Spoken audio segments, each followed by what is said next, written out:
going to be a killer and a chiller and a thriller. When I get the gorilla in Manila. Ladies and gentlemen, this is Cassius Marcellus Clay.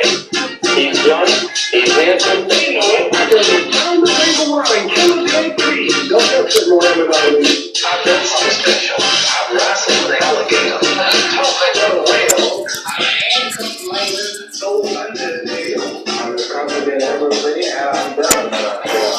I'm a poet, I'm a prophet, I'm the resurrection, I'm the savior of the prophet world. If you want to see the game of music, who is better on trial on me? Who is better manager on me? I told you I was floating like a butterfly and stinging like a bee. I'm going to float like a butterfly and sting like a bee. Good morning, good morning, good morning, good morning. Welcome to your Inner City Wake Up Call, January the 26th, 2016. I'm your host, Dawud El-Amin. Coming out of the port city of Wilmington, North Carolina, 365 days a year, shooting by remote. We out of the den this morning. Couldn't be in the den, but duty calls. Sometimes we got to make do with what we got. But I came to you 365 days a year, as said. Again, the announcements for this week. You got the 29th coming up. We got the Step Show. Don't forget about that. Keenan Auditorium, UNCW. Big B TV and them do a wonderful job every year. And also you have the Link Incorporated. Go on my webpage today, on our Facebook page, you will see all the events from last year. The Link dinner at the Hilton. Come out and support Link. Does a wonderful job with guys coming out of reentry. I do it every day and see the guys coming out and see them make progress. Also, most of you might not know about Link's 16 to 24-year-old program over on Princeton Street, called a LIGHT program, where they provide redevelopment for African-American males who may have been kicked out of school or need a GED and need some employment. Send your young men over to Juan Bethay he's our intern director there now. He's over at the LIGHT program, doing a wonderful job. And Juan came through the program, worked his way. He got a wonderful story. If you ever heard Juan's story, how he worked his way from point A to point B. It's a wonderful story. He's a young man that's really trying, really striving to do what's right. So go support him and send some folks over there to him and support the LIGHT program as well.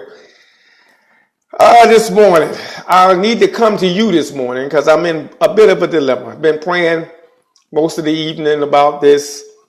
I want to read something to you this morning, and I want to get your feedback during out the day. Because sometimes you have to ask yourself certain questions, especially in what I call this line of work, and that is activism. You know, where do you draw the line when it comes to activism? Where do you, as a brother told me yesterday, he said, "Dawud, you always say, and you remember, you said it's going to be a new year for you. When you point one finger that way, you got three coming back at yourself." Something was sent to me, and I was very upset when I read it. And I'm going to warn you right now, you're going to be very upset when you read it. And then I'm going to go into a discussion of it. It was written by a worker at a apartment complex for Housing Authority. I'm not going to say which one yet. Haven't decided yet. But I want to read it to you. And I will say this is a Caucasian worker, a white worker. I had to work on Christmas on call yesterday. Well, I had a call about a fridge not working.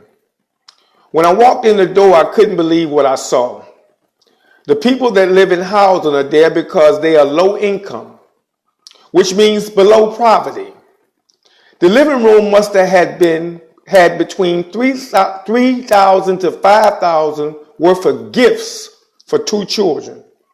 There was no room to walk. I've never seen so many toys and clothes, mostly toys.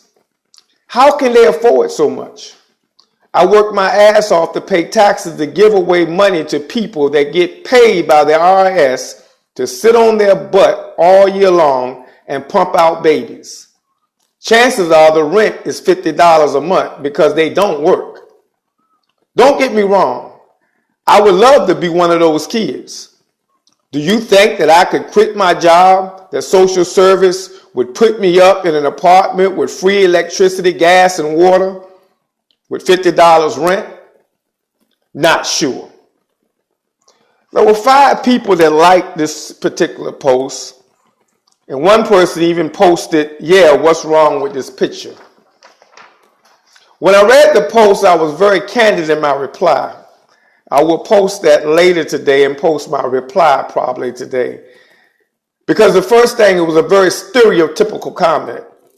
I read it today because I know friends of mine watch this show and listen to this show, and I need their feedback today on how to take this matter further. I will say that the gentleman did reply back to a message I sent him late last night. I will read that later today. My first response was I was livid, because the first thing you did was you were stereotypical.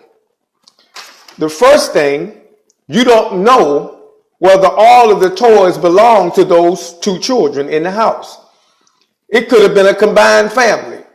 It could have been multiple family. It could have been cousins and nieces, and they just had decided to have Christmas together at one house. I seen that in the movie Home Alone. Looked like they was having a pretty good time. There are also many agencies in Wilmington that buy toys for children, that purchase toys, that get grant money and make sure children have a good Christmas. The parents could have went and got a lot of the toys from those agencies and then brought some on their own. You don't know. The third thing I thought about, I said, well, maybe they could have had grandparents. They could have had some working grandparents, and the couple might have just fell on hard luck, and the grandparents wanted the children to have a good Christmas. $3,000 to $5,000. I know some white families that spend $10,000 to $20,000 on Christmas and go in debt. Could have got the toys that way. Could have had some church members. Could have had some out-of-state relatives. There are a lot of ways that they could have got toys and clothes for their children. But then again, and I told him this in a letter, then again, you might just be right. You might just be right. This might be a couple that's sitting on their butt, living off the system, getting free rent, free electricity, gas, and water. You might be just right.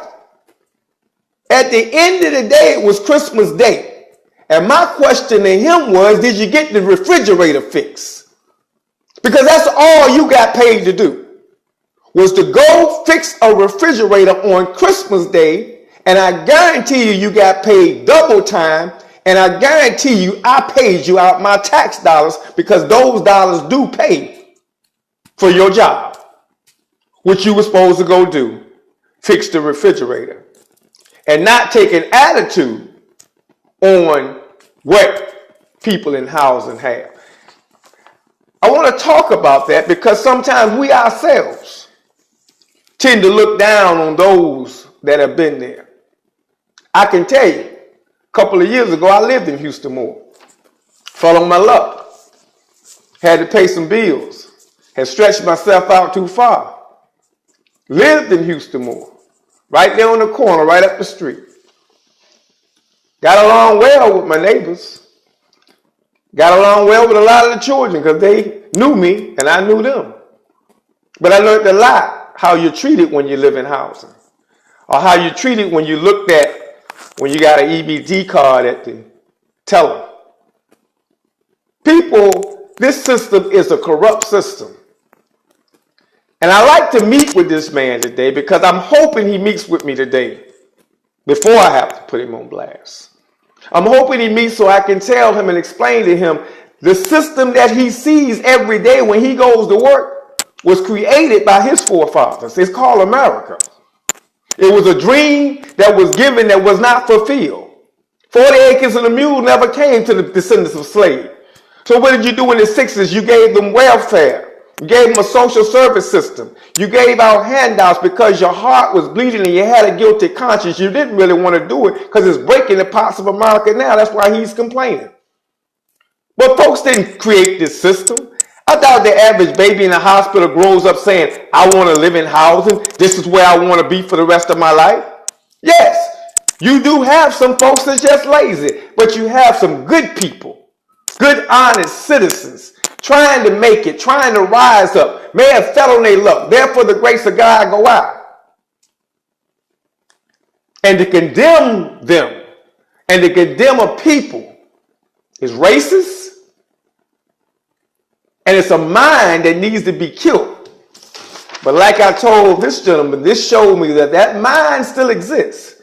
Because I have to ask how many more men are out there that walk in houses every day from people that are getting housing from the housing authority. And they walk in there late, or they walk in there tired, or they do a half-tail job because they feel like these folks are just getting over. They feel that they're going to take it on their own to have an opinion about folks that's living when they're getting paid by the job. I have to remind us, even that work this kind of work. Those of us that work with mentoring, those that work with folks coming out of prison, those of us that work helping. Ask yourself, would you do this work if you wouldn't get paid? How many of you were doing it with volunteer services? We were 23 years ago, not getting paid for it. I see many people today that come out of school and they want to get into the human service field and they got so much to give back to the community, or they want to create a nonprofit because they want to get back to the community. I ask them all the time, would you be doing it if you wasn't getting paid? Don't forget, the same people that you're serving pay your paycheck. So when you give that service, make sure you give it just like you would want to give it to yourself. I'll share more with you on this later today. I want you to pray for me because I'm going to pray for you, because I have to ask myself, where do we draw the line? I hate to see someone just blatantly get in trouble. According to him, he's already gotten in trouble. But the attitude has to change. The attitude has to stop. That behavior cannot exist, not in Wilmington, North Carolina. And I have vowed as no covers to do exactly that. That's what the folks that emailed it to me told me. They said, well, we know where to go. We'll go to No Covers, and maybe he'll shed some light on what's really going on behind the scenes at Wilmington Housing Authority. I'm your brother, Dawood El-Amin. Y'all have a peaceful, blessed day. And pray for me today. And yeah, matter of fact, I'm going to put this out. The yellow cab driver on Monday that keep trying to run me off the road. I know you know my pattern. The first time I let it go, but the second time I'm not taking it. I'm taking it very seriously. It's a yellow cab driver that I come to work on Mondays off Old Castle Hayne Road. And I don't know if he's trying to get back to work at 8 to get off. But if he come by and hit me, or try to look like he hit me on my bike, I'm going to go follow him next time and find him. It's late Monday night. I'm going to put that out there today because I know he can see me on Monday on that bicycle. And it's twice the same cab driver that came by. I only get the number 2 off the back of the car. But if I find out what cab driver it is that keep trying to run me off the road, I'm going to get you. That's the Venezuela Cab Company. I'll be out there. You don't know. I'll be out there in front of you. I'll be yelling cab sales are going. You better tell that driver to stop coming by on Monday evening trying to run me. I come down that little U behind Virgo.